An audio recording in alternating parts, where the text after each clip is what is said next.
नमस्कार दोस्तों, मैं देवेश शुक्ला आप सभी का स्वागत करता हूं आपके अपने यूट्यूब चैनल पर। मेरे प्यारे दोस्त, आज जो हमारे चर्चा का विषय होने वाला है वो होने वाला है एमए फर्स्ट सेमेस्टर शिक्षा शास्त्र के पेपर नंबर 2 का जो है मॉडल पेपर हमने तैयार किया है, उसी के ऊपर हम चर्चा करेंगे। बात करें पेपर नंबर 2 के बारे में, तो पेपर नंबर 2 का नाम यहाँ पे आपको दिखाई पड़ रहा होगा।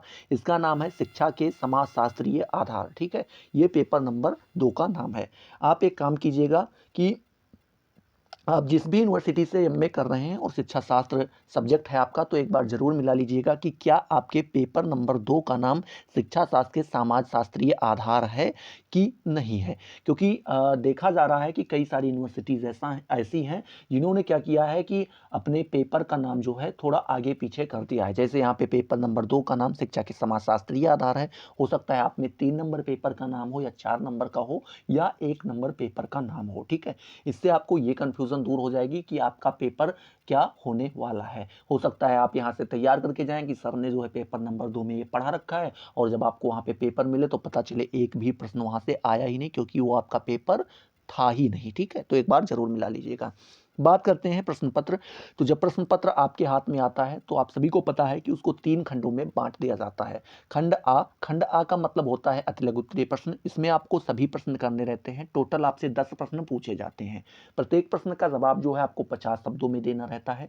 साथ ही साथ जैसे आपका अति लघु उत्तरीय वाला सेक्शन समाप्त होता है, वहीं से आपका खंड बा अर्थात लघु उत्तरीय वाला सेक्शन स्टार्ट हो जाता है। इसमें आपसे टोटल 10 प्रश्न पूछे जाते हैं अथवा करके, जिसमें से आपको 5 प्रश्न करने रहते हैं और प्रत्येक का जवाब जो है आपको 200 शब्दों में देना रहता है। और जैसे ही आपका लघु उत्तरीय समाप्त होता है, वहीं से आपका दीर्घ उत्तरीय वाला सेक्शन स्टार्ट हो जाता है अर्थात खंड सा। ठीक है, इसमें आपको केवल 2 प्रश्न करने रहते हैं और टोटल आपको 5 प्रश्न दिए जाते हैं। प्रत्येक प्रश्न का जवाब आपको जो है 500 शब्दों में देना रहता है।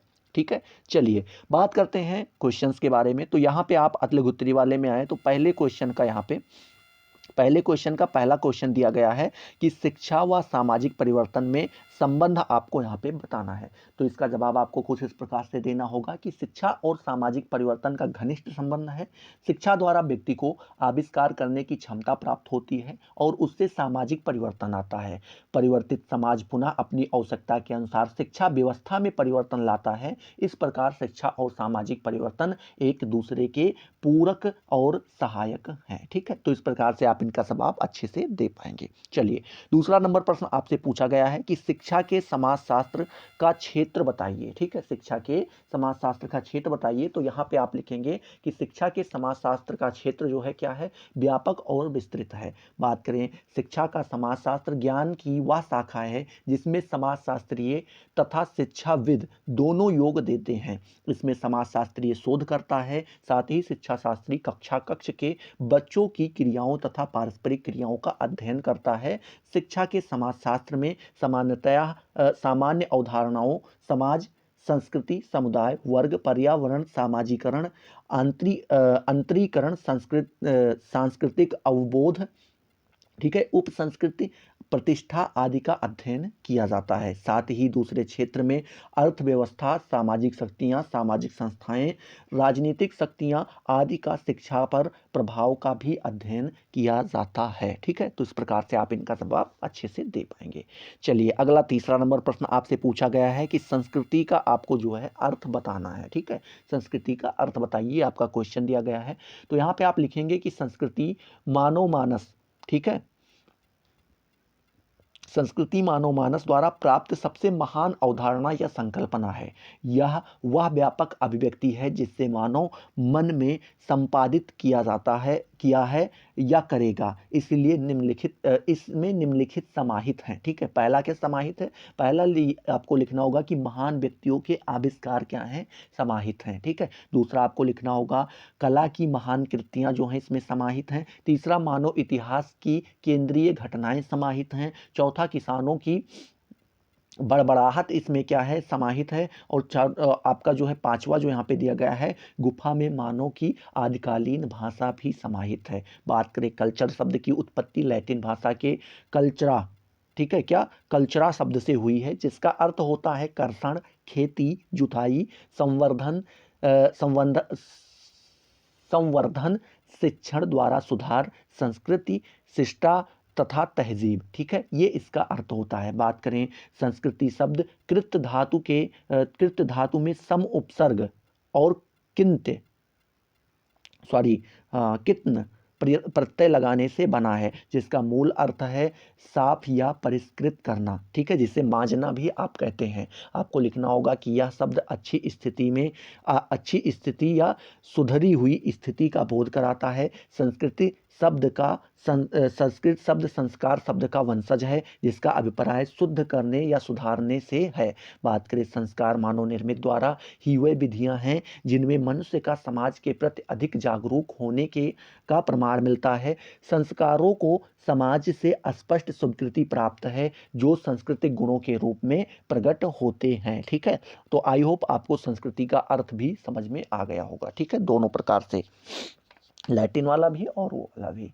चलिए अगला प्रश्न आपका यहाँ पे दिया गया है कि उच्चगामी गतिशीलता क्या है, आपको यहाँ पे बताना है। क्या बताना है? उच्चगामी गतिशीलता क्या है, ये आपको यहाँ पे बताना है। तो इसका जवाब आप कुछ इस प्रकार से देंगे कि व्यक्तियों या समूहों का एक ऐसा सामाजिक श्रेणी से दूसरे सामाजिक श्रेणी में संक्रमण कर जाना ही सामाजिक गतिशीलता कहलाता है। ठीक है, आगे आपको लिखना होगा कि सामाजिक प्रतिष्ठा की दृष्टि से यदि कोई व्यक्ति या समूह नीची अथवा ऊंची स्थिति में आता है तो वह उच्चगामी गतिशीलता कहलाता है। एक सामाजिक स्तर से दूसरे सामाजिक स्तर में पहुंचने के कारण ही बदलाव आता है तथा इस बदलाव के कारण संबंधों में जो परिवर्तन आता है वही उच्चगामी गतिशीलता है। ठीक है, तो आई होप उच्चगामी गतिशीलता भी आपकी जो है कि आपका क्लियर हो गया होगा। ठीक है, अगला प्रश्न आपका यहाँ पे दिया गया है। क्या दिया गया है? 5वां नंबर की शिक्षा एक सामाजिक प्रक्रिया है, स्पष्ट आपको करना है। ठीक है, ये पूछा गया है शिक्षा एक सामाजिक प्रक्रिया है, ये आपको यहाँ पे स्पष्ट करना है। तो आपको लिखना होगा कि नवीन विचार के अनुसार शिक्षा एक प्रक्रिया है। प्रक्रिया से अभिप्राय एक ऐसी विशिष्ट प्रक्रिया से है जिससे व्यक्ति के भीतर कुछ विशेषताएं आ जाएं। बात करें व्यक्ति में कुछ नैसर्गिक और कुछ बाह्य वातावरण से प्राप्त भौतिक व सामाजिक शक्तियां होती हैं। इन्हीं शक्तियों की प्रतिक्रिया के फलस्वरूप व्यक्ति का विकास होता है। स्पष्टतः शिक्षा व्यक्ति की व्यक्तियों तथा सामाजिक शक्तियों के बीच होने वाली विशेष प्रक्रिया है। शिक्षा और समाज के बीच यह प्रक्रिया चलती रहती है। सामाजिक प्रक्रिया के रूप में शिक्षा की प्रमुख विशेषताएं निम्न हैं। ठीक है, पहली विशेषता ये बताई गई है कि शिक्षा आजीवन चलने वाली प्रक्रिया है। दूसरा बताया गया है कि शिक्षा विकास की प्रक्रिया है। तीसरा बताया गया है शिक्षा एक संश्लिष्ट प्रक्रिया है। चौथा बताया गया है शिक्षा द्विध्रुवीय प्रक्रिया है। पांचवा आपका बताया गया है कि शिक्षा एक सचेतन और सप्रयोजन प्रक्रिया है। छठा आपका बताया गया है शिक्षा गतिशील प्रक्रिया है। ठीक है, तो इस प्रकार से आप 5 नंबर प्रश्न का जवाब भी अच्छे से दे पाएंगे। ठीक है, चलिए अगला प्रश्न आपका यहाँ पे 6ठा नंबर दिया गया है कि शैक्षिक समाजशास्त्र क्या। मेरे प्यारे दोस्त, शैक्षिक समाजशास्त्र की आपको यहाँ पे परिभाषा देनी होगी। तो आप इसका जवाब कुछ इस प्रकार से देंगे कि शिक्षा का समाजशास्त्रीय विश्लेषण एवं अध्ययन करने वाले शास्त्र को शैक्षिक समाजशास्त्र कहते हैं। ठीक है, आगे आपको लिखना होगा कि प्रोफेसर एल्विन गुड ने लिखा है। क्या लिखा है? कि शैक्षिक समाजशास्त्र लोग सामाजिक समूह में किस प्रकार रहते हैं इसका वैज्ञानिक अध्ययन है। ठीक है, आगे आपको लिखना होगा कि इसमें विशेष रूप से उस शिक्षा का अध्ययन सम्मिलित है जो कि समूह में रहकर प्राप्त की जाती है तथा जिसकी आवश्यकता और कुशलता पूर्वक रहने के लिए सदस्यों की को होती है। ठीक है, तो इस प्रकार से आप इसका ये जवाब दे पाएंगे। साथ ही साथ अगर आप एक वैज्ञानिक और का नाम लिखना चाहें तो लिख सकते हैं F.J. ब्राउन। ठीक है, क्या? F.J. ब्राउन महोदय के अनुसार देखें तो उन्होंने बताया है कि शैक्षिक समाजशास्त्रीय उपागम एक संयुक्त उपागम है या ना तो केवल व्यक्तिक और ना ही सामाजिक है। बात करते हैं शैक्षिक समाजशास्त्र व्यक्ति तथा उनके सांस्कृतिक पर्यावरण के मध्य अंतःक्रिया का अध्ययन है जिसमें अन्य व्यक्ति सामाजिक समूह तथा व्यवहार के प्रतिरूप सम्मिलित है। ठीक है, तो इस प्रकार से आप इसका अच्छे से जवाब दे पाएंगे। चलिए अगला प्रश्न आपसे यहाँ पे पूछा गया है कि जाति की परिभाषा देनी है आपको। ठीक है, जाति किसे कहते हैं, जाति की परिभाषा आपको यहाँ पे देनी है। तो इसका जवाब आपको कुछ इस प्रकार से देना होगा कि सामाजिक परिवर्तन में जाति व्यवस्था बाधक है। क्या? जाति व्यवस्था बाधक है। आपको लिखना होगा कि ब्लांट महोदय के अनुसार। ठीक है, ब्लंट महोदय के अनुसार देखें तो एक जाति अंतर्विवाही समूह या अंतर्विवाही समूहों का संकलन है जिसका एक सामान्य नाम है, जिसकी सदस्यता वंशानुगत होती है, जो अपने सदस्यों पर सामाजिक व्यवहार के संदर्भ में कुछ प्रतिबंध लागू करती है, जो एक सामान्य परंपरागत व्यवसाय को अपनाती है या एक सामान्य उत्पत्ति का दावा करती है और साधारणतया एक समरूप समुदाय का निर्माण करने वाली समझी जाती है। ठीक है, तो ये आपके कौन कहते हैं? वाल्टन महोदय कहते हैं। ठीक है, अब बात करते हैं हर्बर्ट रिजल ने क्या कहा है। तो हर्बर्ट रिजल महोदय लिखते हैं कि जाति परिवारों का एक संकलन है। क्या? जाति परिवारों का एक संकलन है जिसका एक सामान्य नाम होता है, जो एक काल्पनिक पूर्वज, मानव अथवा देवता से एक सामान्य परंपरा अथवा उत्पत्ति का दावा करते हैं तथा एक ही परंपरागत व्यवसाय अपनाने पर बल देते हैं और सजातीय समुदाय के रूप में उनके द्वारा मान्य होते हैं और जो अपना ऐसा मत व्यक्त करने के योग्य है। ठीक है, तो इस प्रकार से आप जाति के बारे में बता पाएंगे। चलिए, अगला प्रश्न आपसे पूछा गया है। क्या पूछा गया है कि समाज के कोई 5 शैक्षिक कर्तव्य आपको क्या करने हैं, यहाँ पे बताने हैं। ठीक है, ये आपका 8वां नंबर प्रश्न है कि समाज के कोई 5 शैक्षिक कर्तव्य बताने हैं। तो इसका जवाब आप देंगे कि समाज के प्रमुख 5 शैक्षिक कर्तव्य निम्न है।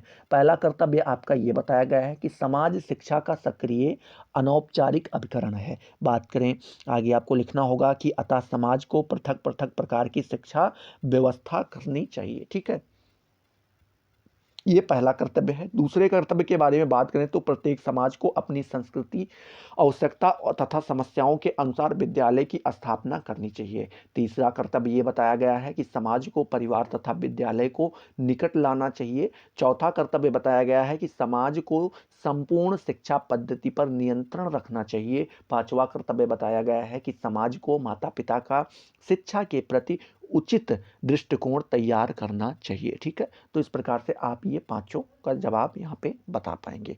चलिए, जो आपका 9वां नंबर प्रश्न दिया गया है, ये दिया गया है कि विद्यालय और समाज में संबंध आपको यहाँ पे बताना है। तो यहाँ पे आपको लिखना होगा कि समाज बहुत सी इकाइयों में बांटा होता है। ठीक है, बहुत सारी इकाइयों में, स्कूल परिवार की भांति एक इकाई है। बात करें आगे, आपको लिखना होगा कि स्कूल और समाज में घनिष्ठतम संबंध होना चाहिए।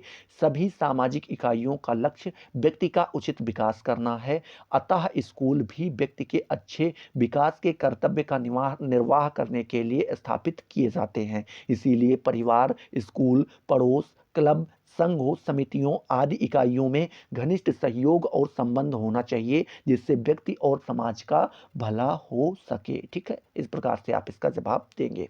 आगे आप लिखना चाहें तो लिख सकते हैं कि स्कूल समाज की अनिवार्य इकाई है, इसे समाज से पृथक नहीं रखा जा सकता है। स्कूल तो सामाजिक व्यवस्था का एक साधन है। सभी छात्र, शिक्षक और व्यवस्थापक समाज के ही ऐसे सदस्य होते हैं जो समाज की सर्वाधिक राजनीतिक, भौतिक, सांस्कृतिक, नैतिक सभी समस्याओं से प्रभावित हुआ करते हैं। माता पिता और अभिभावक भी इन समस्याओं से प्रभावित होते हैं और अपने बच्चों को इसीलिए स्कूल भेजते हैं कि उनके बच्चे इन समस्याओं से मुक्ति पा सके। ठीक है, चलिए 10वां नंबर प्रश्न और आखिरी प्रश्न आपका पूछा गया है अतिलघु उत्तरीय का कि सामाजिक स्त्रीकरण के प्रकार आपको यहाँ पे बताने हैं। ठीक है, तो सामाजिक स्त्रीकरण के मुख्य रूप से 2 प्रकार होते हैं। पहला आपका जातिगत स्त्रीकरण और दूसरा आपका वर्गगत स्त्रीकरण। बात करें जातिगत स्त्रीकरण के बारे में तो इसमें आपको लिखना होगा कि जाति के आधार पर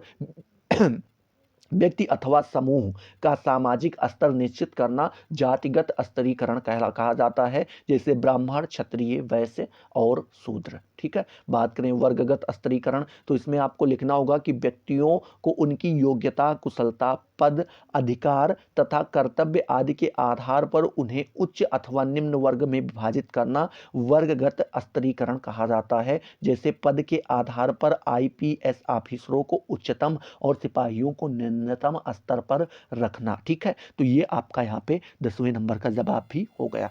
जैसे ही मेरे प्यारे दोस्त आपका यहाँ पे जो है 10 नंबर प्रश्न मतलब अति लघु उत्तरीय वाला समाप्त होता है, वहीं से आपका खंड ब मतलब लघु उत्तरीय वाला सेक्शन शुरू हो जाता है। इसमें भी आपको 5 प्रश्न करने रहते हैं, मतलब सभी के जवाब देने हैं।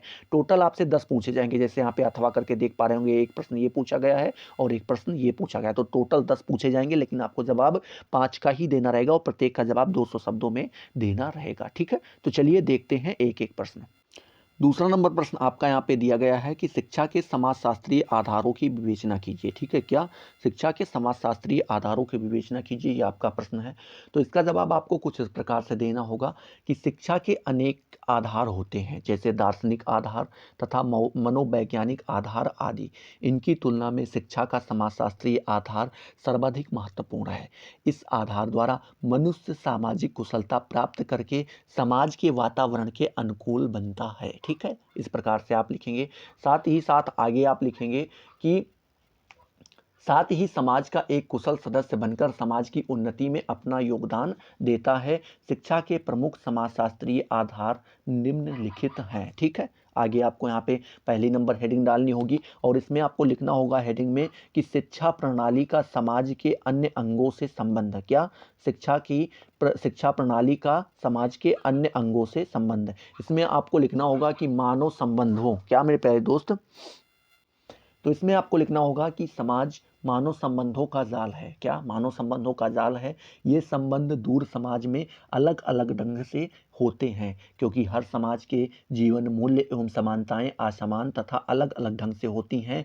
सामाजिक अंतर संबंध के अंदर सामाजिक संरचना, सामाजिक संगठन, सामाजिक समूहों की अंतर प्रक्रिया, सामाजिक नियंत्रण की विधियां तथा सामाजिक परिवर्तन की प्रक्रिया आदि आते हैं। ठीक है, आगे आपको लिखना होगा शिक्षा की प्रक्रिया समाज में चलती है और वह समाज के साथ अपना ही संबंध तभी कायम रख सकती है जब वह समाज के संगठन, उसकी संरचना तथा उसकी अंतरक्रिया तथा उसमें होने वाले परिवर्तनों को सही दिशा दे सके। ठीक है, आगे लिखना होगा तथा समाज की उन आकांक्षाओं को, आदर्शों एवं मूल्यों को पुकारने एवं विकसित करने में अपनी भूमिका का ईमानदारी से के साथ निर्वाह करे।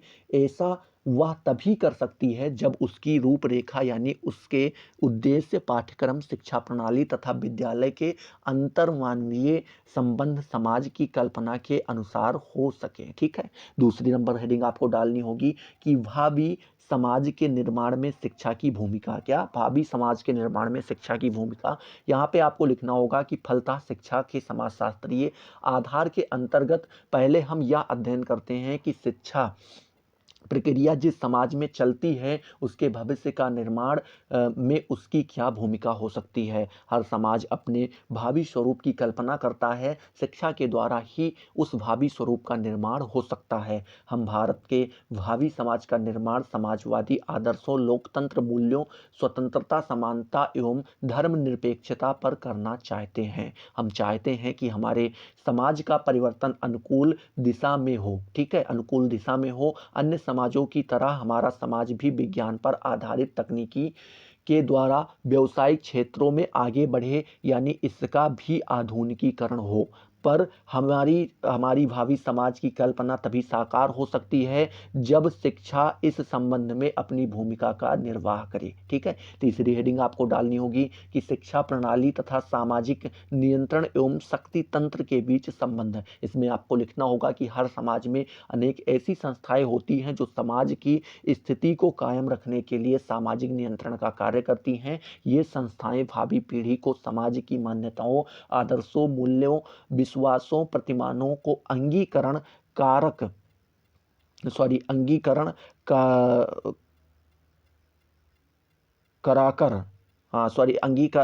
अंगीकार कराकर उनका सामाजिकरण करती हैं। आगे आपको लिखना होगा कि आदर्शों, मूल्यों, विश्वासों, प्रतिमानों को अंगीकार कराकर उनका सामाजिकरण करती हैं। इस प्रकार प्रत्येक समाज में शक्ति तंत्र होता है, वह अपनी स्थिति तथा शक्ति संतुलन को बनाए रखने का प्रयत्न करता है। शिक्षा प्रणाली के माध्यम से भी सामाजिक नियंत्रण तथा शक्ति तंत्र का संतुलन स्थापित किया जाता है। शिक्षा के समाजशास्त्रीय आधार के अंतर्गत शिक्षा प्रणाली में सामाजिक नियंत्रण तथा शक्ति नियंत्रण का अध्ययन करना होता है। ठीक है, तो इस प्रकार से आप इनका जवाब दे पाएंगे। देखते हैं इसी में अथवा करके एक प्रश्न आपसे और पूछ लिया जाता है कि शिक्षा के समाजशास्त्र की प्रकृति को स्पष्ट कीजिए, ये आपका प्रश्न पूछा गया है। ठीक है, तो इसका जवाब आपको कुछ इस प्रकार से देना होगा कि शिक्षा का समाजशास्त्रीय विश्लेषण एवं अध्ययन करने वाले शास्त्र को हम शैक्षिक समाजशास्त्र की संज्ञा दे सकते हैं।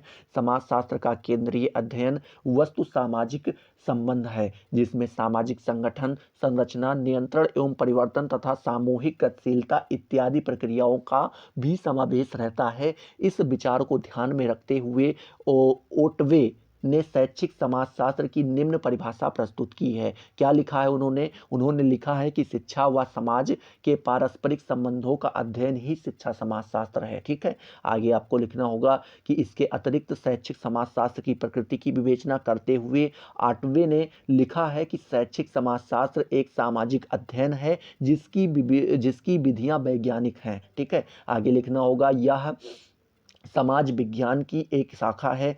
समाज की आर्थिक, धार्मिक, राजनीतिक, सामाजिक तथा सांस्कृतिक शक्तियों के परिप्रेक्ष्य में शिक्षा के उद्देश्य, विधियां, संस्थाएं, साधन, प्रकाशन एवं पाठ्यक्रम का अध्ययन आदि इसके अंतर्गत होता है। इस प्रकार ओटावे के अनुसार देखें तो उन्होंने लिखा है कि शिक्षा समाजशास्त्र का क्षेत्र व्यक्ति की शिक्षा में, सामाजिक जीवन में, सामाजिक संबंधों का, व्यक्तित्व के विकास पर पड़ने वाले प्रभाव का अध्ययन है। ठीक है, आगे आपको हेडिंग डालनी होगी क्या, प्रोफेसर एल्विन प्रोफेसर एल्विन गुडे के अनुसार देखें तो उन्होंने बताया है कि शैक्षिक समाजशास्त्र लोग समाजशास्त्र समूह में किस प्रकार रहते हैं इसका वैज्ञानिक अध्ययन है। इसमें विशेष रूप से उस शिक्षा का अध्ययन सम्मिलित है जो कि समूह में रहकर प्राप्त की जाती है तथा इसकी आवश्यकता व कुशलता पूर्वक रहने के लिए सदस्यता की होती है। दूसरे आपको लिखने होंगे फ्रांसिस जे ब्राउन महोदय ने लिखा है कि शैक्षिक समाजशास्त्रीय उपागम एक संयुक्त उपागम है। यह न तो केवल वैयक्तिक है न और न ही सामाजिक है। आगे आपको लिखना होगा कि शैक्षिक समाजशास्त्र क्या मेरे प्यारे दोस्त, शैक्षिक समाजशास्त्र व्यक्ति तथा उसके सांस्कृतिक पर्यावरण के मध्य अंतः क्रिया का अध्ययन है, जिसमें अन्य व्यक्ति, सामाजिक समूह तथा व्यवहार के प्रतिरूप सम्मिलित हैं। ठीक है, आगे आपको लिखना होगा कि शैक्षिक समाजशास्त्र के जनक प्रोफेसर पेन ने लिखा है। क्या लिखा है कि शैक्षिक समाजशास्त्र से अभिप्राय उस विज्ञान से है जो कि संस्थाओं, सामाजिक समूहों और सामाजिक प्रक्रियाओं की व्याख्या एवं विवेचना करता है, अर्थात वह सामाजिक संबंध जिनसे या जिनके द्वारा व्यक्ति अपने अनुभवों को प्राप्त करते एवं संगठित करते हैं। ठीक है, आगे आपको लिखना होगा कि व्यक्ति का व्यवहार जीवन पर्यंत संस्कृति से संबद्ध होता है। अतः शैक्षिक समाजशास्त्र केवल शैक्षिक अभिकरण, शिक्षालय से नहीं वरन परिवार, ठीक है, संगी साथी समूह, धर्म, संचार के साधन इत्यादि अभिकरणों से भी संबंध रखता है। संक्षेप में कहा जा सकता है कि शिक्षा व व्यक्तित्व निर्माण के माध्य जो भी परिवेशजन्य कारक प्रभावक होते हैं उन सबका अध्ययन शैक्षिक समाजशास्त्र की सीमा में आता है। शैक्षिक समाजशास्त्र एक सामाजिक विज्ञान है। ठीक है, तो इस प्रकार से आप इनका जवाब अच्छे से दे पाएंगे। चलिए, तीसरा नंबर प्रश्न आपसे पूछा जाता है कि शिक्षा और संस्कृति के संबंध को स्पष्ट कीजिए। ठीक है, यहाँ पे आप देख पा रहे होंगे शिक्षा और संस्कृति के संबंध को आपको यहाँ पे क्या करना है, स्पष्ट करना है। तो इसका जवाब आप कुछ इस प्रकार से देंगे कि शिक्षा एवं संस्कृति के संबंध का स्पष्टीकरण करते हुए कौन, प्रमेल्ड महोदय ने लिखा है। क्या लिखा है कि संस्कृति की सामग्री से ही शिक्षा का प्रत्यक्ष रूप से निर्माण होता है और यह सामग्री शिक्षा को न केवल उसके स्वयं के उपकरण वरन उसके अस्तित्व का भी उपकरण भी प्रदान करती है। ठीक है, तो इस प्रकार से आप इसको लिखेंगे। आगे ही लिखेंगे कि इस कथन से स्पष्ट होता है, क्या स्पष्ट होता है मेरे प्यारे दोस्त, कि संस्कृति के अभाव में शिक्षा निरसार, ठीक है, क्या संस्कृति के अभाव में शिक्षा निरसार एवं प्रयोजनहीन है तथा दूसरी ओर शिक्षा के अभाव संस्कृति का ना तो हस्तांतरण किया जा सकता है और ना ही उसका विकास एवं संरक्षण ठीक है। आगे लिखना होगा कि इस प्रकार शिक्षा एवं संस्कृति एक दूसरे के पूरक, सहायक एवं सहयोगी हैं। शिक्षा एवं संस्कृति के संबंधों को इस प्रकार स्पष्ट किया जा सकता है। ठीक है। बात करते हैं, आपको हेडिंग नंबर 1 डालनी होगी और इसमें लिखना होगा कि संस्कृति की निरंतरता में सहायक। इसमें लिखना होगा कि शिक्षा जाति की संस्कृति या सांस्कृतिक परंपराओं की निरंतरता में महान योग देती है। शिक्षा उसकी संस्कृति को बनाए रखती है, उसका अंत नहीं होने देती है। दूसरी हेडिंग आपको डालना होगा संस्कृति में हस्तांतरण, संस्कृति के हस्तांतरण में सहायक। इसमें लिखना होगा कि विद्वानों ने माना है कि वस्तुतः अध्यापक द्वारा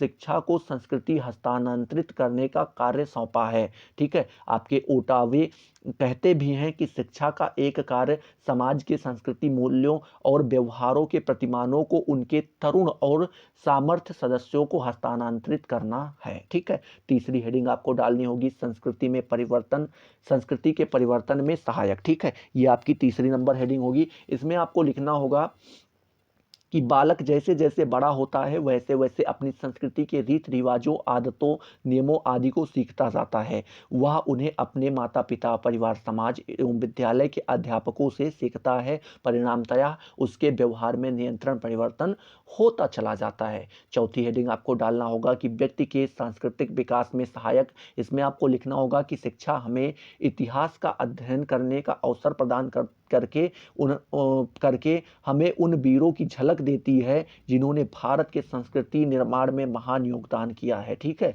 पांचवी हेडिंग आपको डालना होगा व्यक्तित्व के विकास में सहयोग। इसमें आपको लिखना होगा कि शिक्षा का एक मुख्य कार्य बालक के व्यक्तित्व का विकास करना है। ओटे जी कहते भी हैं कि जिस संस्कृति में व्यक्तित्व का विकास होता है उसके द्वारा उसका आंशिक निर्माण किया जाता है। इससे यह निष्कर्ष निकलता है कि व्यक्तित्व के विकास के से संबंधित होने के कारण शिक्षा संस्कृति पर आश्रित रहती है। ठीक है। अगली हेडिंग आपको यहाँ पे डालनी होगी शिक्षा में संस्कृति का समावेश। लिखना होगा सच्चे अर्थ में शिक्षा के अंतर्गत कला और मानव अभिव्यक्तियों के अन्य सांस्कृतिक रूपों का समावेश किया जाना चाहिए। यदि शिक्षा का अर्थ बालक की प्रसुप्त शक्तियों को जागृत करके बाहर लाना है तो ऐसा किया जाना अनिवार्य है। ठीक है। तो इस प्रकार से आप इसका जवाब दे पाएंगे। इसी में अथवा करके एक प्रश्न और भी आपसे पूछ लिया जाता है कि शिक्षा एक निवेश है। ये आपको यहाँ पे इसकी व्याख्या करनी है। ठीक है।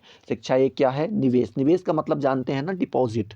तो यहाँ पे कह रहे हैं कि शिक्षा एक निवेश है। इस कथन की क्या करना है, आपको यहाँ पे व्याख्या करना है। ठीक है। तो चलिए देखते हैं। बात करें लाभ के लिए किसी कार्य में लगाई गई पूंजी को ही निवेश कहा जाता है। बात करें आधुनिक शिक्षा शास्त्रियों की धारणा है कि शिक्षा में लगाई गई पूंजी देश के आर्थिक विकास में ही नहीं बल्कि उसके चतुर्दिक विकास में सहायक होती है। देश की प्रगति एवं उसमें सामाजिक परिवर्तन विज्ञान और शिक्षा विज्ञान पर आधारित उद्योगों के द्वारा होती है। जिस देश में विज्ञान और शिल्प विज्ञान के अध्ययन एवं अनुसंधान पर जितना ही धन खर्च किया जाता है उसकी आर्थिक स्थिति उतनी ही सुदृढ़ होती है। आधुनिक प्रयोजनवादी युग में चूंकि हर कार्य का महत्व उसकी उपयोगिता में आंका जाता है, इसीलिए शिक्षा को भी उपयोगिता की दृष्टि से आंकना उचित ही है। बात करें हम शिक्षा पर जितना ही खर्च करेंगे उतने ही योग्य, कुशल एवं सूक्ष्म व्यक्तियों का निर्माण होगा। बात करें अपने ही यहाँ किसी व्यक्ति से पूछिए कि वह अपने बच्चों की शिक्षा पर धन क्यों खर्च करता है। वह भले ही ऊपर से यह कहे कि शिक्षा देना उसका धर्म है अथवा शिक्षा के द्वारा उसे एक भला आदमी बनाना है, पर भीतर से वह यही चाहता है कि उसका पुत्र पढ़ लिख कर काफ़ी पैसा कमाएगा। यानी शिक्षा पर हम अपना कोई सरकार पैसा इसलिए खर्च करती है कि उससे उसे भविष्य में लाभ होगा। ठीक है। आगे आपको लिखना होगा कि शिक्षा आयोग 1964 से 66 के प्रतिवेदन में कुछ ऐसे उद्धरण प्रस्तुत किए गए हैं जो इस तथ्य को स्वीकार करते हैं कि विज्ञान विज्ञान पर आधारित इस दुनिया में शिक्षा ही लोगों की खुशहाली, कल्याणकारी और सुरक्षा स्तर का निर्माण करती है। ठीक है, तो इस प्रकार से आप यहाँ पे ये लिखेंगे। साथ ही साथ आप आगे भी लिखेंगे, क्या लिखेंगे मेरे प्यारे दोस्त, कि शिक्षा को सबसे अलग करके ना तो विचार किया जा सकता है, ना ही उससे संबंधित कोई योजना शून्य में बनाई जा सकती है। बात करें इसके विपरीत, उपयोगिता तो सामाजिक, आर्थिक और राजनीतिक परिवर्तन के शक्तिशाली साधन के रूप में करना होता है और इस कारण उसका संबंध राष्ट्र की दीर्घकालीन आकांक्षाओं, राष्ट्रीय विकास के उन कार्यक्रमों जिनमें कि देश इस समय जुटा हुआ है और राष्ट्र की उन काल्पनिक कठिन समस्याओं से जोड़ना होगा जिसका कि उसे सामना करना पड़ रहा है। ठीक है, तो इस प्रकार से आप यहाँ पे लिखेंगे। अगली हेडिंग आप यहाँ पे डालेंगे भी कि भारत में शिक्षा को निवेश के रूप में स्वीकार करने में कठिनाई। ठीक है, यहाँ पे आपको लिखना होगा कि शिक्षा के जिस कार्यक्रम की ओर शिक्षा आयोग ने हमारे देश का ध्यान आकर्षित किया है, हम में आज भी उसे क्रियान्वित करने की नियत एवं तत्परता का अभाव है। हमारा देश जिस गति से प्रगति कर रहा है उसकी मात्र आलोचना करने से काम नहीं चलेगा। ठीक है, आगे लिखना होगा कि हमें शिक्षा पर अधिक से अधिक धन खर्च कर उसे राष्ट्रीय आकांक्षाओं एवं आवश्यकताओं के अनुकूल बनाना है। खाद्यान्न की समस्या, गरीबी, बेरोजगारी, विषमता हमें इस बात के लिए चुनौती दे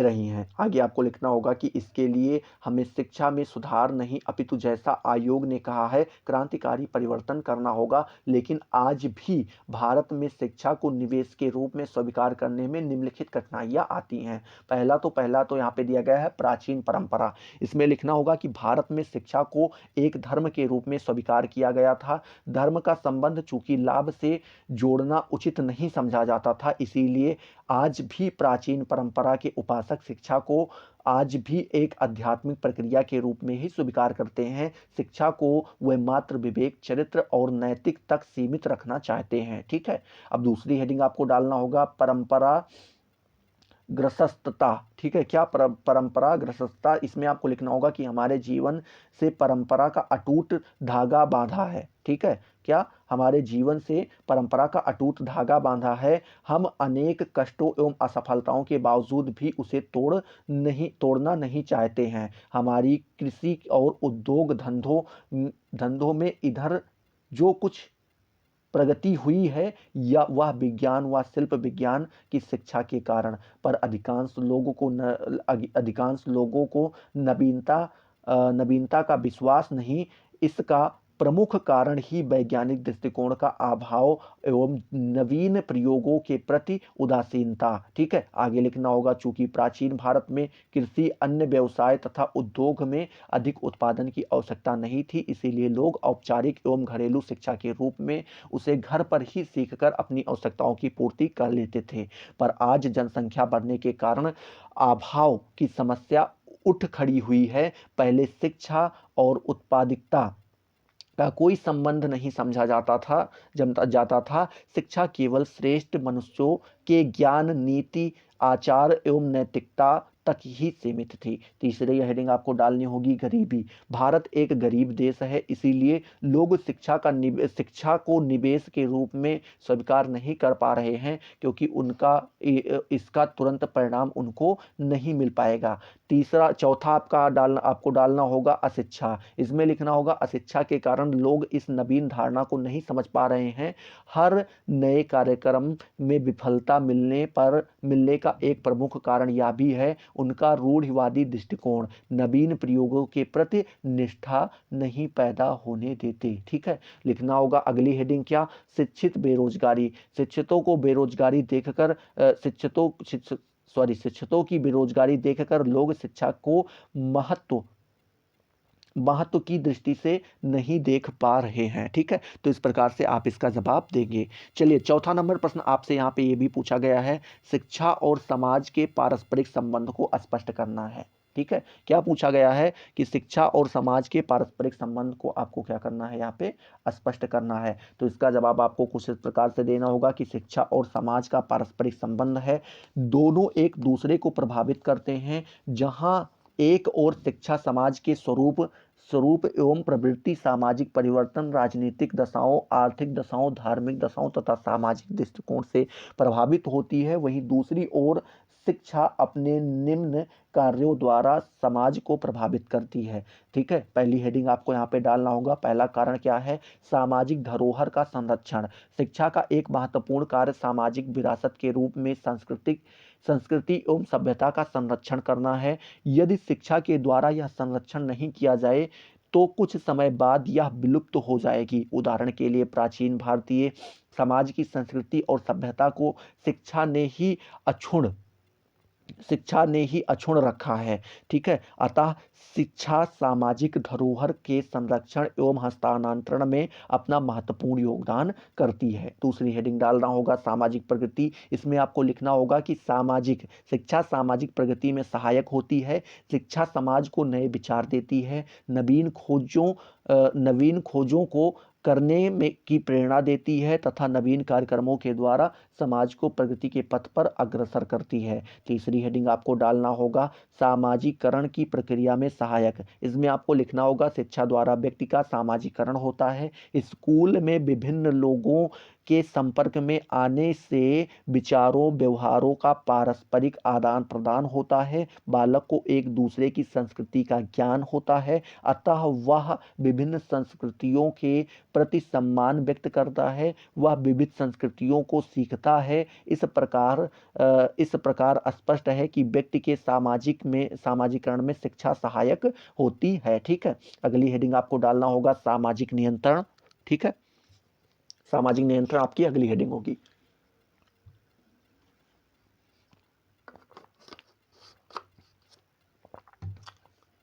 ठीक है, चलिए इसमें आपको लिखना होगा शिक्षा सामाजिक नियंत्रण का भी कार्य करती है।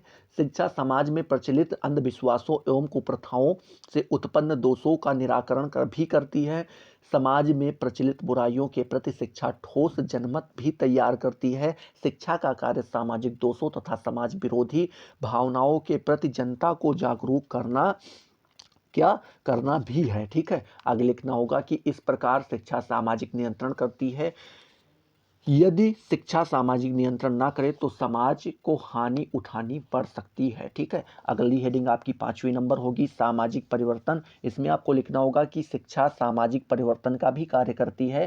शिक्षा के माध्यम से समाज में ज्ञान विज्ञान का प्रसार किया जाता है।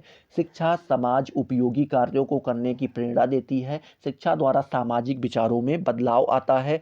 शिक्षा में नए मूल्यों, आदर्शों तथा मान्यता की स्थापना होती है। शिक्षा के द्वारा व्यक्तियों के कार्यों एवं विचारों में परिवर्तन होता है। इस प्रकार शिक्षा सामाजिक परिवर्तन में सहायता करती है। ठीक है, तो ये आपकी 5 हेडिंग यहाँ पे इंपॉर्टेंट हो जाती हैं। इसी में अथवा करके एक प्रश्न और भी पूछा गया है कि शैक्षिक अवसरों की समानता से क्या तात्पर्य है। ठीक है, शैक्षिक अवसरों की समानता से क्या तात्पर्य है, यहाँ पे आपको बताना है। ठीक है, तो इसका जवाब आपको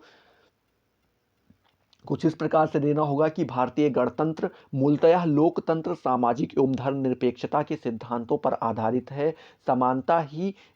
समानता इसकी महत्वपूर्ण आधारशिला है। ठीक है, इसमें आपको लिखना होगा कि संविधान की प्रस्तावना में स्पष्ट लिखा गया है कि संविधान एक ऐसी व्यवस्था को जन्म देगा जिसमें सभी लोगों को सामाजिक, आर्थिक एवं राजनीतिक न्याय प्राप्त होगा। दूसरा ये भी लिखा गया है कि संविधान सभी व्यक्तियों को प्रतिष्ठा और अवसर की समानता प्रदान कराएगा। ठीक है, उसके बाद आपको यहाँ पे लिखना होगा कि शिक्षा एक महत्वपूर्ण उद्देश्य अवसर की समता प्रदान करना है, जिससे पिछड़े और दलित वर्गों के व्यक्ति शिक्षा द्वारा अपनी स्थिति सुधार सकें। जो भी समाज सामाजिक न्याय को अपना आदर्श मानता है और आम आदमी की हालत सुधारने तथा समस्त शिक्षा पाने वाले व्यक्तियों को शिक्षा देने को उत्सुक है, उसे यह व्यवस्था करनी ही होगी कि जनता के सब वर्गों को अवसर एवं अधिकाधिक समानता प्राप्त हो जाए। एक समता मूलक एवं मानवता मूलक समाज जिससे कमजोर वर्ग का शोषण कम से कम हो बनाने का यही एक सुनिश्चित साधन है। ठीक है, आगे आपको लिखना होगा कि समाज की शक्ति का आधार शिक्षा ही है, क्योंकि शैक्षिक अवसरों की समानता के आधार आर्थिक लाभ से जुड़ी है। क्या? शैक्षिक अवसरों की समानता के आर्थिक लाभ से जुड़ी है। केवल शैक्षिक अवसरों को बढ़ा देने से ही कार्य नहीं चलता, वरन इसके समान वितरण से ही वास्तविकता या सामाजिक न्याय को प्राप्त किया जा सकता है। राष्ट्रीय विकास के मार्ग में समानता या विषमता या भेदभाव प्रमुख अवरोधक हैं। विकसित देशों में आर्थिक उन्नति के लिए शैक्षिक अवसरों की समानता एक आवश्यक शर्त है। आगे आपको लिखना होगा कि प्रोफेसर लास्की ने लिखा है, क्या लिखा है, कि समानता का अर्थ यह नहीं कि प्रत्येक व्यक्ति के साथ एक जैसा व्यवहार किया जाए अथवा सभी को समान वेतन दिया जाए। यदि पत्थर ढोने वाले का वेतन एक प्रसिद्ध गणितज्ञ या वैज्ञानिक के समान कर दिया जाए तो इससे समाज का उद्देश्य ही नष्ट हो जाएगा। इसीलिए समानता का अर्थ है कि कोई विशेष अधिकार वाला वर्ग न रहे और उन्नति के लिए सबको समान अवसर दिया जाए। ठीक है, आगे आपको लिखना होगा कि शैक्षिक अवसरों की समानता की अवधारणा को शिक्षा नामक वस्तु के वितरण के रूप में समझा जा सकता है। ठीक है, तो इस प्रकार से आप इसका जवाब दे पाएंगे। चलिए, इसी में 5वां नंबर प्रश्न आपका जो दिया गया है मेरे प्यारे दोस्त, 5वां नंबर पूछा गया है कि समाज शिक्षा को किस प्रकार प्रभावित करता है, ये आपको यहाँ पे बताना है। तो समाज शिक्षा को निम्नलिखित रूपों में प्रभावित करता है। पहली हेडिंग आपको डालना होगा कि समाज के स्वरूप एवं प्रकृति का प्रभाव। इसमें आपको लिखना होगा कि समाज के स्वरूप के अनुसार ही शिक्षा के स्वरूप का निर्धारण होता है। जैसा समाज होता है उसी के अनुरूप शिक्षा भी होती है। उदाहरण के लिए प्राचीन भारत में शिक्षा में धर्म की प्रधानता थी, अतः शिक्षा का उद्देश्य आध्यात्मिक विकास करना था। प्राचीन भारतीय समाज में धर्म की प्रधानता थी, अतः शिक्षा का स्वरूप भी धर्म प्रधान था। ठीक है, तो इस प्रकार से दूसरी हेडिंग आप डालेंगे सामाजिक परिवर्तनों का प्रभाव। सामाजिक परिवर्तनों का प्रभाव भी शिक्षा के ऊपर देखने को मिलता है। जैसे जैसे सामाजिक आदर्शों और मूल्यों में बदलाव होता है, उसी के अनुरूप समाज में भी परिवर्तन होता है। इन सामाजिक परिवर्तनों का शिक्षा पर गहरा प्रभाव पड़ता है। सामाजिक परिवर्तन होने से शिक्षा के अनुरूप में भी बदलाव आता है। उदाहरण के लिए भारतीय समाज में पहले उच्च वर्ग तक ही शिक्षा सीमित थी, परंतु स्वतंत्रता के उपरांत सभी वर्गों को शिक्षा के समान अवसर सुलभ हैं। वर्तमान समाज में आध्यात्मिक मूल्यों की समानता कम हुई है, इसका प्रभाव शिक्षा पर भी पड़ा है। ठीक है, आगे आपको तीसरी हेडिंग डालनी होगी समाज की राजनीतिक दशाओं का प्रभाव। इसमें आपको लिखना होगा समाज की राजनीतिक विचारधारा का शिक्षा पर गहरा प्रभाव पड़ा है। राजनीतिक विचारधारा के अनुरूप शिक्षा का प्रारूप बन जाता है। आपको लिखना होगा प्रजातांत्रिक, समाजवादी और साम्यवादी व्यवस्थाओं में शिक्षा का स्वरूप भिन्न भिन्न मिलता है। यही कारण है कि अमेरिका, इंग्लैंड, रूस और भारत में शिक्षा के स्वरूपों में भिन्नता मिलती है। ठीक है, चौथा नंबर आपको डालना होगा कि समाज की आर्थिक दशाओं का प्रभाव भी शिक्षा के ऊपर पड़ता है। इसमें आपको लिखना होगा कि समाज की आर्थिक दशा शिक्षा को प्रभावित करती है। जिन समाज की आर्थिक दशा अच्छी होती है तो वहां निःशुल्क और सार्वजनिक शिक्षा को प्रोत्साहन मिलता है। आर्थिक दशा अच्छी होने पर विज्ञान, तकनीकी, कला, एवं व्यावसायिक शिक्षा की प्रगति होती है। शिक्षा में अनुसंधान कार्य अधिक होते हैं। आर्थिक रूप से समृद्धशाली समाज में शिक्षा संस्थाओं की संख्या में वृद्धि होती है। स्कूलों में अच्छे पुस्तकालय, खेल के मैदान, प्रयोगशालाएं और उपकरण होते हैं, परंतु आर्थिक रूप से कमजोर देशों में शिक्षा व्यवस्था कम अच्छी होती है। 5वीं नंबर हेडिंग आपको डालना होगा कि समाज की धार्मिक दशाओं का प्रभाव भी शिक्षा के ऊपर पड़ता है। इसमें आपको लिखना होगा कि समाज में प्रचलित धर्म की धर्म का शिक्षा पर प्रभाव पड़ता है। उदाहरण के लिए जिन समाज में कट्टर धार्मिकता है उन समाज में बालकों की ऐसी शिक्षा दी जाती है जिससे उनमें अपने धर्म के प्रति श्रद्धा और अन्य धर्मों के प्रति घृणा पैदा की जाती है। दूसरी ओर धर्मनिरपेक्ष समाज में सभी धर्मों को आदर किया जाता है। ऐसे समाज में शिक्षा में धर्मनिरपेक्षता के दर्शन होते हैं। आगे आपको लिखना होगा और शिक्षा पाठ्यक्रम में सभी धर्मों के मूल्य सिद्धांत को रखा जाता है। छठा नंबर हेडिंग आपको डालना होगा कि समाज के दृष्टिकोण का भी प्रभाव शिक्षा के ऊपर पड़ता है। इसमें आपको लिखना होगा कि सामाजिक दृष्टिकोण भी शिक्षा पर अपनी छाप डालते हैं। उदाहरण के लिए रूढ़िवादी समाज में बालक को परंपरागत शिक्षा दी जाती है। ऐसे समाज में नवीन सिद्धांतों एवं विचारों को लागू करना कठिन होता है। लोग नवीनता को शीघ्र स्वीकार नहीं करते हैं। इसके विपरीत जो समाज प्रगतिशील दृष्टिकोण रखते हैं वहाँ की शिक्षा में नवीन प्रवृत्तियों, विचारों और सिद्धांतों को शीघ्रता से स्वीकार कर लिया जाता है। ठीक है, तो इस प्रकार से आप इसका जवाब जो है दे पाएंगे। इसी में अथवा करके एक प्रश्न और भी पूछ लिया गया है कि संस्कृतिकरण के कारकों का उल्लेख कीजिए। संस्कृतिकरण के कारकों का उल्लेख आपको यहाँ पे करना है। तो यहाँ पे आप लिखेंगे कि संस्कृतिकरण के कारक हेडिंग डालेंगे। पहला कारक क्या है? नगरों का विकास। ठीक है, क्या? नगरों का विकास, ये पहला ही हेडिंग होगी आप में की। इसमें आपको लिखना होगा कि औद्योगिकीकरण के साथ साथ आधुनिक भारत में नए नए नगरों का भी विकास होता जा रहा है। नगरों के विकास के साथ साथ लोगों का दृष्टिकोण वैज्ञानिक तथा व्यापक होता जा रहा है और रूढ़वादिता समाप्त होती जा रही है। साथ ही चूंकि नगरों में लोगों का जीवन अत्यधिक व्यस्त रहता है, इसलिए लोगों को दूसरों के बारे में सोचने या दूसरों की ओर ध्यान देने का अवसर भी नहीं मिल पाता है। ठीक है, दूसरा आपको हेडिंग डालना होगा यातायात और संचार के साधनों में वृद्धि।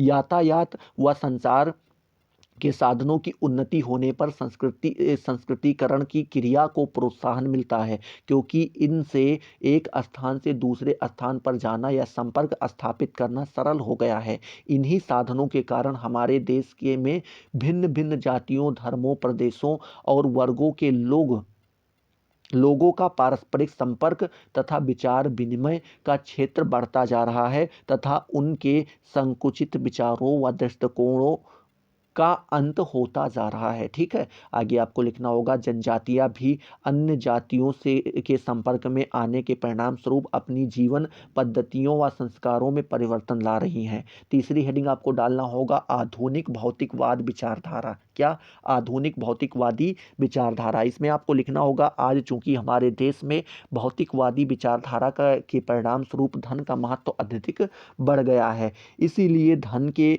बल पर समाज में उच्च स्थिति को प्राप्त करना भी सरल हो गया है। साथ ही आधुनिक भारत में लोग व्यक्ति की जाति को नहीं उनके पद को देखने लगे हैं। इस कारण आज भी इन निम्न जाति का व्यक्ति अपनी कार्यकुशलता, अपनी प्रखर बुद्धि, अपनी नवीनता तथा अपनी अन्वेषण की क्षमता के आधार पर कहां से कहां पहुंच गया है। आगे आपको लिखना होगा कि व्यक्ति से आज लोग जाति नहीं बल्कि उसका पद या बैंक बैलेंस पूछने लगे हैं। ठीक है, तो अतः अब निम्न जाति का व्यक्ति निसंकोच उच्च जाति के रीति रिवाज, मूल्यों तथा आदर्शों को अपनाने लगा है। ठीक है, चौथी नंबर हेडिंग आपको यहाँ पे डालनी होगी। क्या? आधुनिक शिक्षा, ये आपकी चौथी हेडिंग होगी। और इसमें आपको लिखना होगा, क्या लिखना होगा मेरे प्यारे दोस्त, आधुनिक शिक्षा में कि अंग्रेजों के भारत में आगमन के पश्चात यहाँ उनके द्वारा ऐसी शिक्षा का प्रचलन किया गया जो कि धर्मनिरपेक्ष व समानता के सिद्धांतों पर आधारित थी। इसी कारण शिक्षा जो कि ब्राह्मणों, क्षत्रियों या कायस्थों तक ही सीमित थी, आज सभी जातियों तक फैल चुकी हैं तथा इससे लोगों को अपनी अपनी स्थिति उन्नत करने की प्रेरणा मिली है। बात करें शिक्षा के प्रसार शिक्षा के प्रसार के परिणाम स्वरूप ही लोग यह मानने लगे हैं कि समाज में ऊंचा स्थान प्राप्त करने के लिए जातीय नियमों का पालन करना उतना आवश्यक नहीं है जितना शिक्षा के माध्यम से व्यक्तिगत योग्यता को बढ़ाना आवश्यक है।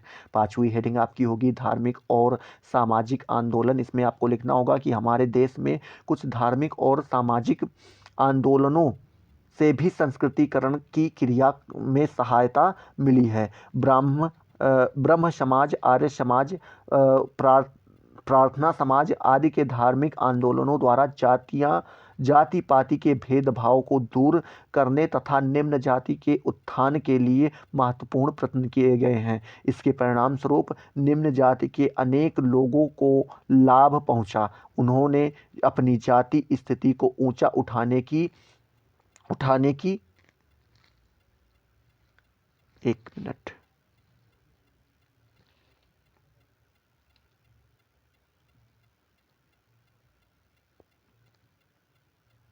हाँ, उन्होंने अपनी जातीय स्थिति को ऊंचा उठाने की स्थिति में एक कदम उठाया। महात्मा गांधी द्वारा चलाए गए हरिजन आंदोलन के फलस्वरूप भी अछूत को कहे जाने वाले लोगों को अपनी जातीय स्थिति को ऊंचा उठाने एवं उच्च जाति के रीति रिवाजों, प्रथाओं, मूल्यों, आदर्शों आदि को ग्रहण कर लेने में मदद मिली। छठा नंबर हेडिंग आपको डालना होगा सामाजिक अधिनियम। इसमें आपको लिखना होगा कि हमारे देश में कुछ सामाजिक अधिनियम भी संस्कृतिकरण की प्रक्रिया में अत्यंत सहायक सिद्ध हुए हैं। सबसे पहले सन 1950 में लागू किए गए संविधान के 16वें अनुच्छेद के अनुसार छुआछूत को अवैध घोषित किया गया। इसके अनुसार कोई भी मनुष्य किसी दूसरे को अछूत नहीं समझ सकता। हरिजनों को सार्वजनिक स्थानों, मंदिरों आदि में दूसरे लोगों की तरह प्रवेश का अधिकार प्राप्त हुआ। मंदिर इत्यादि में प्रवेश में हरिजन को रोकने वाले के लिए दंड की व्यवस्था की गई। 15वें अनुच्छेद में कहा गया कि राज्य किसी भी नागरिक के विरुद्ध धर्म, मूल, वंश, जाति, लिंग, जन्म स्थान अथवा इनमें से किसी के एक आधार पर कोई विभेद नहीं करेगा। अतः इन अधिनियमों के द्वारा भी संस्कृतिकरण की प्रक्रिया को प्रोत्साहन मिला। ठीक है, तो इस प्रकार से आप इसका जवाब दे पाएंगे। छठा नंबर प्रश्न आपका यहाँ पे मेरे प्यारे दोस्त पूछा गया है। एक मिनट यहीं पर देख लेते हैं। छठा नंबर प्रश्न पूछा गया है कि सामाजिक परिवर्तन में शिक्षा का कार्य स्पष्ट कीजिए। ठीक है, सामाजिक परिवर्तन में शिक्षा का कार्य आपको क्या करना है, यहाँ पे स्पष्ट करना है या फिर आपको यहाँ पे बताना है। ठीक है, तो इसका जवाब आप कुछ इस प्रकार से देंगे कि ओटावे के अनुसार देखें तो उन्होंने कहा है कि शिक्षा को सामाजिक परिवर्तन का कारण स्वीकार नहीं किया जाता है। ठीक है, यह तो समाज पर निर्भर रहने वाली एक परिवर्तनशील वस्तु है। निसंदेह रूप से शिक्षा सामाजिक परिवर्तन में महत्वपूर्ण योगदान देती है। इसका प्रभाव मुख्य न होकर के गौण होता है। किसने कहा है, तो ये आपके ओटावे महोदय कहते हैं। ठीक है, आगे आपको लिखना होगा कि अतः शिक्षा सामाजिक परिवर्तन का कारण न होकर के एक शक्तिशाली साधन है। समाज के व्यक्तियों द्वारा इसका प्रयोग एक निश्चित उद्देश्यों से किया जाता है। जब उद्देश्य में परिवर्तन हो जाता है तब शिक्षा के स्वरूप में भी परिवर्तन हो जाता है, पर यह तभी होता है जब पहले उद्देश्य में परिवर्तन कर लिया जाए। यह जानते हुए भी कि कुछ लोगों द्वारा यह कहा जाता है कि यदि शिक्षा के स्वरूप को बदल दिया जाए तो वह एक पीढ़ी के बाद संपूर्ण विश्व को बदल सकती है, पर शिक्षा की अपनी सीमाएं हैं। हम समाज की परिवर्तित करने के लिए हम समाज को परिवर्तित करने के लिए उनकी सहायता तभी ले सकते हैं जब हम पहले अपने आप को परिवर्तित कर लें। ऐसा करना मानव स्वभाव को एक नई दिशा में मोड़ना होगा, परंतु हमें अपने आप को परिवर्तित करने की ओर रंच मात्र भी ध्यान नहीं दिया है। ठीक है, आपको लिखना होगा कि अतः यही कारण है कि हमारी परिवर्तित शिक्षा हमारे समाज के स्वरूप को निश्चित करने में असफल हुई और इसकी सेविका के रूप में कार्य कर रही। ठीक है, आगे आपको लिखना होगा कि सदैन सैदेन महोदय ने लिखा है। उन्होंने क्या लिखा है कि शिक्षा जिस एक सामाजिक व्यवस्था की नवीन रूप प्रदान करने में नेतृत्व करना चाहिए था, उसकी चाटुकार, क्या मेरे प्यारे दोस्त, उसकी चाटुकार चेरी के रूप में कार्य करके संतोष का अनुभव कर रही है। ठीक है, तो इस प्रकार से आप इसका जवाब दे पाएंगे। अब यहीं पे देखें तो 6 नंबर में अथवा करके एक प्रश्न आपका और भी दे दिया गया है। क्या दिया गया है मेरे प्यारे दोस्त, उसको देखते हैं। चलिए, 6 नंबर प्रश्न दिया गया है कि शिक्षा और सामाजिक स्तरीकरण में संबंध स्पष्ट कीजिए। ठीक है, क्या शिक्षा और सामाजिक स्तरीकरण में संबंध आपको स्पष्ट करना है, तो इसका जवाब आपको यहाँ पे देना होगा। तो चलिए देखते हैं इसका जवाब हमें किस प्रकार से देना है। तो इसमें आपको लिखना होगा कि सामान्यतः समाज दो प्रकार के होते हैं, बंद समाज और खुले समाज। बंद समाज के सामाजिक स्तरीकरण में मूल आधार जाति, आयु, लिंग और व्यवसाय होते हैं, जबकि खुले समाजों में शिक्षा, योग्यता, कुशलता, पद एवं अधिकार होते हैं। यदि ध्यानपूर्वक देखा जाए तो शिक्षा द्वारा ही व्यक्ति में योग्यता एवं कुशलता का विकास होता है और उच्च शिक्षा प्राप्त करने के बाद ही व्यक्ति ऊंचे ऊंचे पद प्राप्त करते हैं। इस प्रकार आज के खुले समाजों में सामाजिक स्तरीकरण का मूल आधार शिक्षा होती है। इस संदर्भ में शिक्षा आज दो कार्य करती है।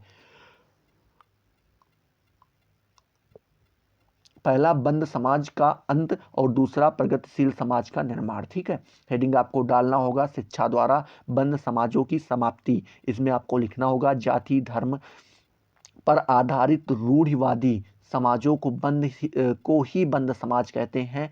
समाज में जैसे जैसे शिक्षा का प्रचार प्रसार हो रहा है, इन रूढ़वादी समाजों का अंत होता जा रहा है। उदाहरण के लिए अपने भारतीय समाज को ही ले लीजिए। इसमें आपको लिखना है आगे कि यह आज तक जाति या फिर वर्ण कह सकते हैं और धर्म पर आधारित था और इसमें जन्म से ही ब्राह्मण को उच्चतम और शूद्र को निम्नतम स्थान दिया जाता था। परंतु जैसे जैसे जन शिक्षा का प्रसार हो रहा है, समाज में व्याप्त अंधविश्वासों का अंत हो रहा है। व्यक्तियों द्वारा निर्मित जिन व्यवस्थाओं को हमने दैवीय व्यवस्था मान रखा था, जन शिक्षा द्वारा उनका पर्दाफाश हो गया है और व्यक्ति व्यक्ति में जन्मजात भेद समाप्त हो गया है। हमारे देश में ही नहीं, पूरे संसार में जाति और धर्म की पकड़ ढीली होती जा रही है और व्यक्ति की योग्यता एवं कुशलता का महत्व बढ़ता जा रहा है। ठीक है, आगे आपको दूसरी हेडिंग आपको डालनी होगी शिक्षा द्वारा प्रगतिशील समाज का निर्माण। इसमें आपको लिखना होगा कि जन शिक्षा के द्वारा समाज को रूढ़वादिता के घेरे से निकालना तो संभव है, परंतु उसमें प्रगतिशील समाज नहीं बनाया जा सकता। प्रगतिशील समाज के निर्माण के लिए उच्च वैज्ञानिक एवं तकनीकी तथा प्रशासनिक शिक्षा की आवश्यकता होती है। आज संसार के प्रायः सभी समाज इस प्रकार की शिक्षा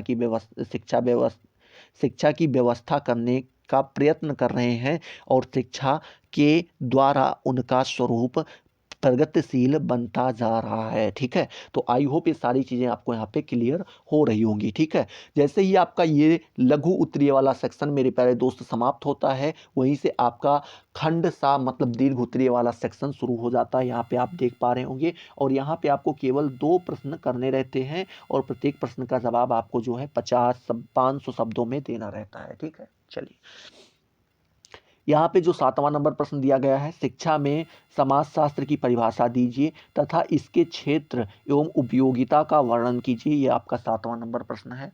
8वां नंबर प्रश्न आपसे पूछा गया है सामाजिक परिवर्तन क्या है।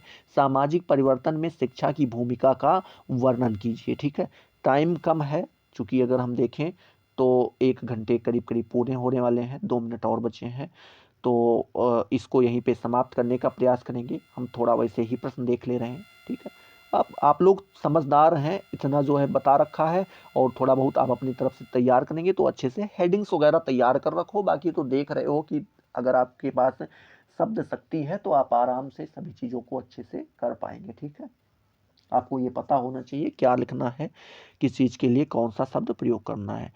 9वां नंबर प्रश्न आपसे पूछा गया था कि समाजशास्त्र ने शिक्षा के सिद्धांत और व्यवहार दोनों को प्रभावित किया है। इस वाक्य की इस कथन का क्या करना है, आपको यहाँ पे व्याख्या करना है। ठीक है। 10वां नंबर प्रश्न पूछा गया था आपसे कि सामाजिक गतिशीलता के रूपों को स्पष्ट करते हुए शिक्षा व सामाजिक गतिशीलता के संबंध की विवेचना कीजिए। ये आपका 10वां नंबर प्रश्न पूछा गया था। ठीक है। 11वां नंबर प्रश्न आपसे पूछा गया था कि संस्कृति के संरक्षण एवं संवर्धन में शिक्षा की भूमिका की विवेचना आपको यहाँ पे करनी थी। ठीक है। तो इस प्रकार से आपसे ये यहाँ पे 5 प्रश्न पूछे गए थे, लेकिन आपको केवल 2 प्रश्न के जवाब यहाँ पर देने थे। ठीक है। तो आई होप ये सारी चीज़ें आपको क्लियर हुई होंगी। अगर क्लियर हुई तो फटाफट वीडियो को लाइक करो, अपने दोस्तों के साथ शेयर करो। अभी तक अगर आपने चैनल को सब्सक्राइब नहीं किया तो सब्सक्राइब करके बेल वाले आइकन को जरूर प्रेस कर दो, जिससे आपको सारी नोटिफिकेशन मिलती रहे और आप उनसे लगातार लाभान्वित होते रहें। तो चलिए अगले वीडियो में मिलते हैं नए जोश नए टॉपिक के साथ। तब तक के लिए जय हिंद, जय भारत।